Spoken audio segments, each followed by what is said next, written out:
नमस्कार, मैं एनटीआर आपका अपने चैनल एनटीआर मैथ्स में स्वागत करता हूं। जैसा कि बच्चों हम लोग पिछले क्लास में इकाई अंक पढ़ रहे थे, इकाई अंक निकालना, तो आज उस पर बेस्ड मैंने कुछ क्वेश्चन लिखा है, इसको मैं आपको सॉल्व करना सिखाऊंगा। ठीक है, तो चलिए शुरू करते हैं। आज का जो पहला क्वेश्चन है इसमें दे रखा है 584 मल्टीप्लाई विद 389 मल्टीप्लाई 476 मल्टीप्लाई 786।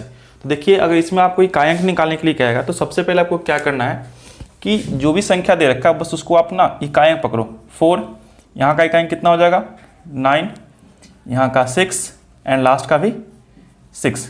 सबको क्या करो आपस में मल्टीप्लाई कर दो, तो इन दोनों का आ जाएगा 6, इन दोनों का 6 और फिर से 6 में 6 कर दीजिएगा, तो इकाई अंक क्या आ गया आपका 6। बस गुना करना है आपको और इसका इकाई अंक निकाल देना है। ठीक है, तो इस क्वेश्चन का ऑप्शन क्या हो गया, डी नंबर अपना सही है। नेक्स्ट क्वेश्चन देखते हैं कि 5, 6, 2, 7 में इकाई अंक क्या है, सिर्फ 7, तो आप 7 ले लो इसका, और 7 पे पावर कितना है 153 हो गया यहाँ पे। उसके बाद क्या है आपका 671 में आपको सिर्फ 1 लेना है और 1 के पावर क्या है 230। आपको मैं पिछली क्लास में बताया था कि जब पावर कुछ भी दे रखा हो तो उसमें क्या करना है, सिर्फ 4 से डिवाइड लगा देना। कितना से 4 से। तो आप यहाँ पे देख रहे होगे कि 153 है, 153 में अगर आपने 4 से डिवाइड लगाया तो रिमाइंडर कितना बचेगा 1, तो 7 टू दी पावर 1 कर लोगे। ऐसा इसलिए करेंगे कि 153 में जब आप 4 से डिवाइड लगाओगे तो इसका शेषफल आएगा 1, तो आपको सिर्फ शेषफल लेना है। अगर किसी कंडीशन में शेषफल रिमाइंडर अगर 0 आ गया तो आपको पावर क्या लेना है 4 लेना है। ठीक है, और यहाँ पे तो जान रहे हो कि 1 के पावर कुछ भी रहेगा तो 1 ही होना है, तो 7 में जब 1 से गुना करेंगे कितना आएगा 7। इसका मतलब ये हुआ कि इसका इकाई अंक कितना हो गया 7, तो 7 is the right answer, option number A. चलिए नेक्स्ट क्वेश्चन देखते हैं यहाँ पे कि 17 के पावर कितना है 95, तो 95 है 4 से ज़्यादा है, तो 95 में आप क्या करो 4 से डिवाइड लगाओ, कितना आएगा, या आप पहले लो 7 के पावर हो जाएगा 95 और यहाँ पे हो जाएगा आपका 3 टू दी पावर 58। 95 में जब आप 4 से डिवाइड लगाओगे तो रिमाइंडर आपके पास बचेगा 3।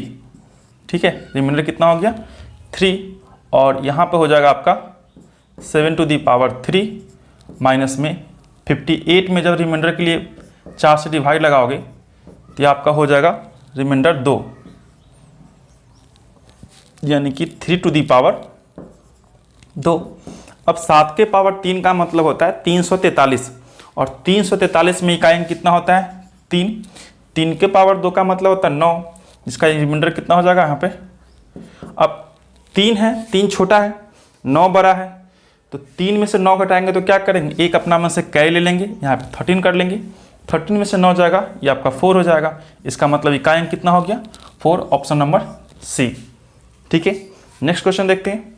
नेक्स्ट क्वेश्चन में आपका कि 264 के पावर में 102, तो आपको क्या लेना है इकाई अंक सिर्फ 4 ले लीजिए यहाँ पे, और 102 हो गया यहाँ पे, प्लस इसमें इकाई अंक कितना है, इसका भी 4 है, 4 पावर में कितना हो गया 103। पावर जो है आपका 4 से ज़्यादा है, तो 102 में क्या करोगे 4 से डिवाइड लगाओगे, तो 102 में जब 4 से डिवाइड लगाओगे तो इसका रिमाइंडर कितना आएगा 2, और इस केस में रिमाइंडर कितना आएगा 3। अब 4 का स्क्वायर का मतलब कि 16 में होता है आपका शेष इकाई अंक 6, और 4 के पावर 3 इसका मतलब होता है 64 में आपका इकाई अंक होता है 4, और इन दोनों को जब जोड़ोगे आएगा 10 का इकाई अंक कितना हो गया 0। इसका मतलब ये हुआ कि जोड़ने के बाद आपको आंसर जो आएगा वो 0 होगा, ऑप्शन नंबर ए। ओके, आगे बढ़ते हैं हम लोग। 111 का फैक्टोरियल में इकाई अंक कितना है। पिछली क्लास में मैंने आपको बताया था कि जब आप फैक्टोरियल के केस में चलते हो तो इकाई अंक जो होता है 1 का 1 होगा, 2 का 2 होगा, 3 का इकाई अंक 6 हो जाएगा, और 4 का इकाई अंक 4 आ जाएगा। ठीक है, वो ऐसे होगा, मैं आपको एक बार रिपीट करा देता हूँ। देखिए यहाँ पे कि 1 का इकाई अंक 1, 2 का फैक्टोरियल का मतलब होता है 2 में 1 से गुना करके, यानी कि 2 आएगा, इकाई अंक 2 होगा। 3 का फैक्टोरियल मतलब 3 गुने 2 गुने 1, यानी कि 6 होगा। 4 का फैक्टोरियल का मतलब 4 गुने 3 गुने 2 गुने 1, यानी कि 24, और 5 का फैक्टोरियल यानी कि 5 गुने 4 गुने 3 गुने 2 गुने 1, दैट मीन्स 120। ठीक है, तो आप देख रहे हो कि 1 में 1 आया, 2 में 2, 3 में 6 और 4 में 4 और 5 के बाद क्या हो रहा है, 0 हो रहा है। तो मैंने पिछली क्लास में भी बताया था कि 5 के बाद जो भी किसी का भी फैक्टोरियल होगा, जैसे 6 का हो गया, 7 का हो गया, 8 का हो गया, तो इसके फैक्टोरियल में जो इकाई अंक होंगे वो क्या होंगे, ऑलवेज 0 होंगे। तो इस केस में देखिए आपको पूछा है कि 111 जो होता है आपका 4 से ज़्यादा होता है। ठीक है, तो इसके केस में इकाई अंक में 0 तो 0 होगा ही होगा, कंफर्म बात है। इसका मतलब इसका इकाई अंक क्या होगा, ए नंबर जाएगा 0। लास्ट क्वेश्चन जो है हमारा, इसमें देखिएगा कि 222 के पावर है 888 प्लस में 888 के पावर है 222। तो कुछ नहीं करना आपको, पहले देखिए अंतिम अंक का मतलब भी होता है इकाई अंक। तो यहाँ पे जो इसका इकाई अंक है ये 2 है और 2 के पावर 888 प्लस यहाँ पे इकाई अंक क्या होगा 8 और इसके पावर में क्या होगा 222। ठीक है, तो 2 के पावर में 888 है, 888 में जब 4 से डिवाइड लगाओगे तो पूरा पूरी कट जाएगा और रिमाइंडर कितना आएगा 0। इन केस जब कभी भी रिमाइंडर 0 आता है तो उस केस में हम क्या लेते हैं, पावर 4 ले लेते हैं। ये सब मैंने पिछली क्लास में बता दिया था आप लोगों को। यहाँ पे देखिए 8 के पावर में है 222, 222 में जब आप 4 से डिवाइड लगाओगे तो रिमाइंडर कितना आएगा, ये रिमाइंडर आएगा 2। ठीक है, तो 2 के पावर 4 इसका मतलब होता है 16 और 8 के पावर 2 इसका मतलब होता है 64। तो इसका इकाई अंक 6, इसका इकाई अंक 4, इन दोनों को सम करोगे आएगा 0, यानी कि इकाई अंक कितना हो गया 0। इस केस का इकाई अंक यानी अंतिम अंक 0 होगा आंसर। ठीक है, कुछ क्वेश्चन और देखते हैं। तब तक आप क्या करो कि इस क्वेश्चन का जितना भी सोल्यूशन है इसका स्क्रीनशॉट ले लो। ठीक है, ले लिया आपने। चलिए नेक्स्ट क्वेश्चन देखते हैं।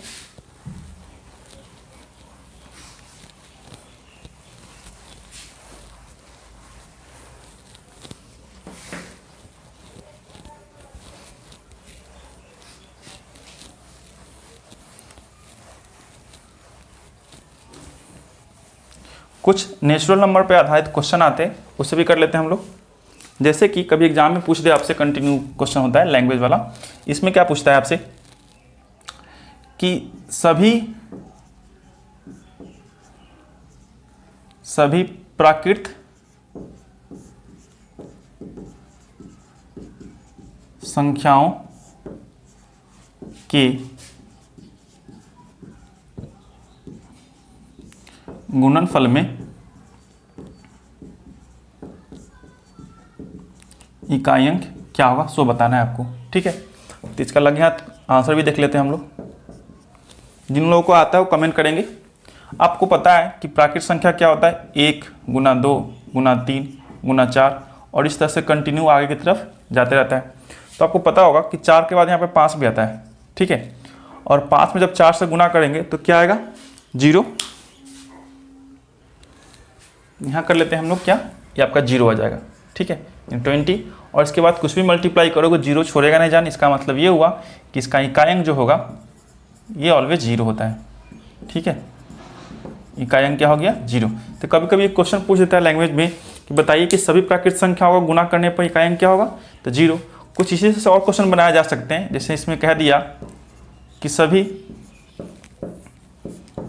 सम संख्याओं के गुणनफल में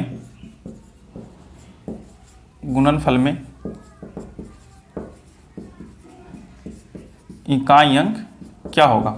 ठीक है, तो सम संख्या यहाँ पे क्या रखा है, तो सम संख्या क्या होता है 2 4 6 8 10 और इस तरह से आगे कंटिन्यू जाते रहेगा। तो यहाँ पे जैसे ही 0 आया इसका मतलब ये है कि पूरे मल्टीप्लिकेशन में 0 आ जाएगा इसका इकाई अंक। ठीक है, तो इन केस में प्राकृत संख्या हो या फिर सम संख्या हो, इकाई अंक क्या होगा इसका 0 होगा।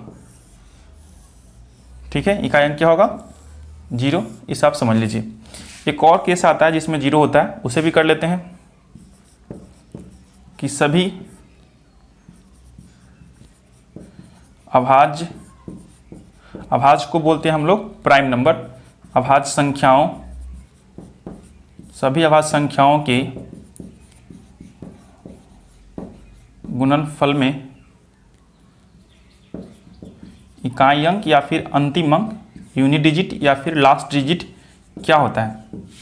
तो आप देखोगे कि इकाई अंक क्या होता है, सॉरी अभाज्य संख्या कहाँ से स्टार्ट होता है। सबसे छोटी अभाज्य संख्या जो होती है 2 होती है, 2 में 3 से गुना करो, 5 से, 7, और इस तरह से आगे हम लोग कंटिन्यू करते चले जाएंगे।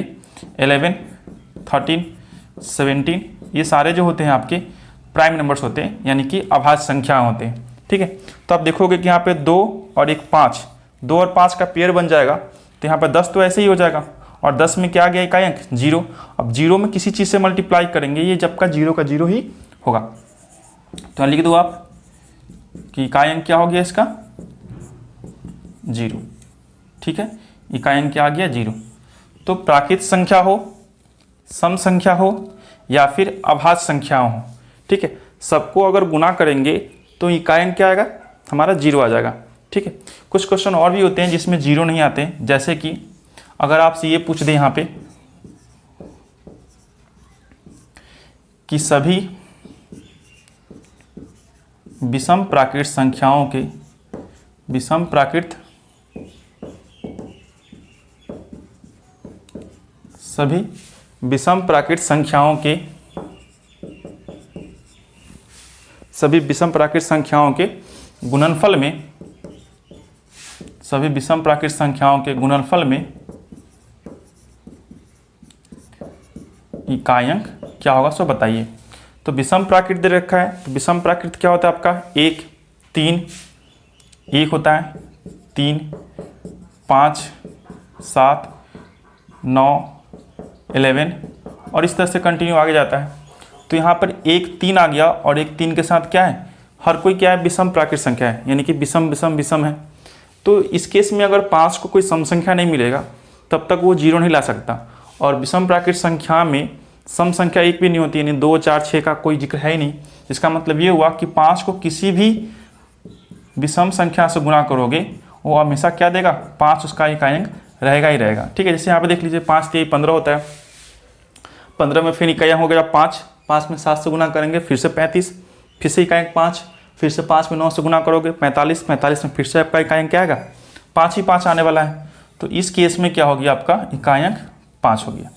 ठीक है, एक क्वेश्चन और इसमें बन सकता है क्या कि सभी अभाज्य संख्याओं के गुणनफल में इकाई अंक क्या होगा, जबकि एक्सेप्शन में क्वेश्चन ये डाल देगा कि अभाज्य संख्या जो होता है वो आपका कहाँ से स्टार्ट हो, 2 से बड़ा हो। ठीक है, तो उस क्वेश्चन को भी देख लेते हैं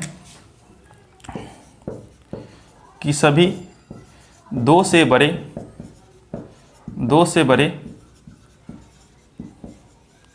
अभाज्य 2 से बड़े अभाज्य संख्याओं के गुणनफल में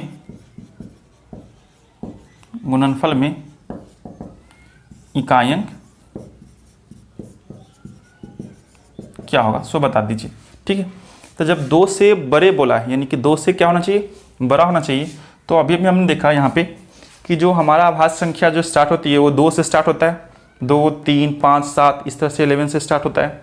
तो 2 से बड़ा करने का मतलब ये हुआ कि 2 को आप छोड़ दो, 2 को क्या करो छोड़ दो, और 2 के बाद जो भी आता है जैसे 3 हुआ 5 हुआ 7 हुआ इसको गुना करो। तो 3 5 7 11 13 19 और इस तरह से आगे बढ़ेगा। तो इन केस यहाँ पे तो 5 आपका कंफर्म कर दिया 5 आके। ठीक है, यहाँ पे तो 5 आ गया, और 5 के जो भी आगे हैं उसमें आपको सम संख्या नहीं मिलेगी, क्योंकि ये ना थोड़ा सा एक्सेप्शन केस होता है कि सभी अभाज्य संख्या में 2 ऐसा है कि जो सम संख्या इकलौता है। ठीक है, अगर इस 2 को हटा दिया जाए तो इसके बाद जो कुछ भी संख्या आएगा उसमें क्या होगा सिर्फ का सिर्फ आपका ओड नंबर होंगे, विषम संख्या होगी। और जब किसी संख्या में किसी विषम संख्या में अगर हम 5 से मल्टीप्लाई करते हैं तो इन केस इकाई अंक क्या होता है हमेशा आपका 5 ही आता है। इकाई अंक क्या हो गया 5। ठीक है, इसमें भी देख लीजिए कि अगर विषम 5 क्या आपका विषम प्राकृत संख्या है और 5 में किसी और विषम संख्या से गुणा करने पर हमारे पास 5 ही आया था, और इस केस में भी क्या होगा कि बाकी जो संख्या बचेंगे वो भी आपका विषम संख्या है, कंटिन्यूअस ना सही लेकिन जो भी संख्या है विषम संख्या ही है। तो इसमें जब मल्टीप्लाई करेंगे 5 से तब भी क्या आएगा हमारे पास 5 ही होगा। तो ये क्वेश्चन जो है थोड़ा सा लैंग्वेज में आते हैं, इसको आप गौर से देख लीजिए कि सभी प्राकृत संख्या के गुणनफल में इकाई अंक 0, सम संख्या के गुणनफल में इकाई अंक 0, अभाज्य संख्या के गुणनफल में इकाई अंक 0। ठीक है, और सभी विषम प्राकृत संख्या के गुणनफल में इकाई अंक कितना होगा 5। सभी अभाज्य संख्या के गुणनफल में इकाई अंक कितना होगा, लेकिन एक्सेप्शन में क्या है कि वो संख्या क्या हो 2 से बड़ा हो, तो इस केस में क्या होगा इकाई अंक 5। तो इतने सारे क्वेश्चन बन सकते हैं, आप इनको एक बार स्क्रीनशॉट ले लो। ठीक है, चलिए कुछ क्वेश्चन और देखते हैं।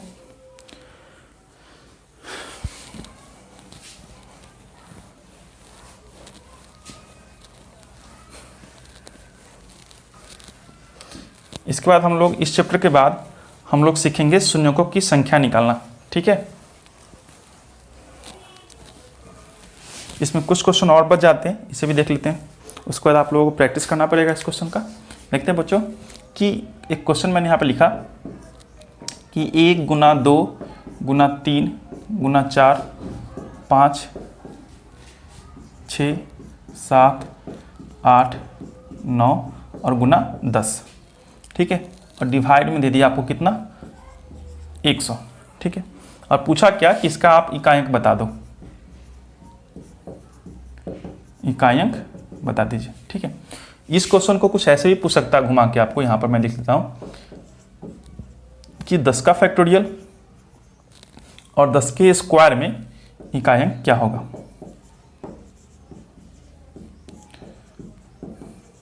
इकाई अंक बराबर वाट।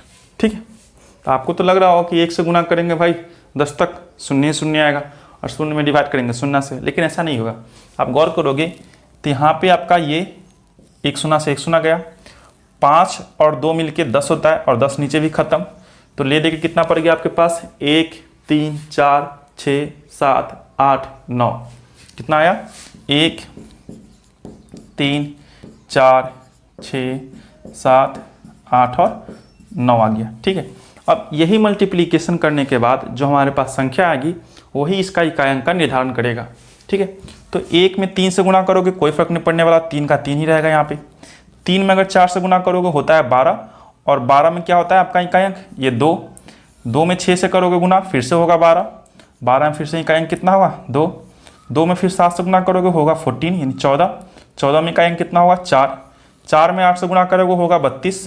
32 में इकाई अंक कितना 2। 2 में फिर 9 से गुणा करोगे होगा 18, और 18 में इकाई अंक कितना 8।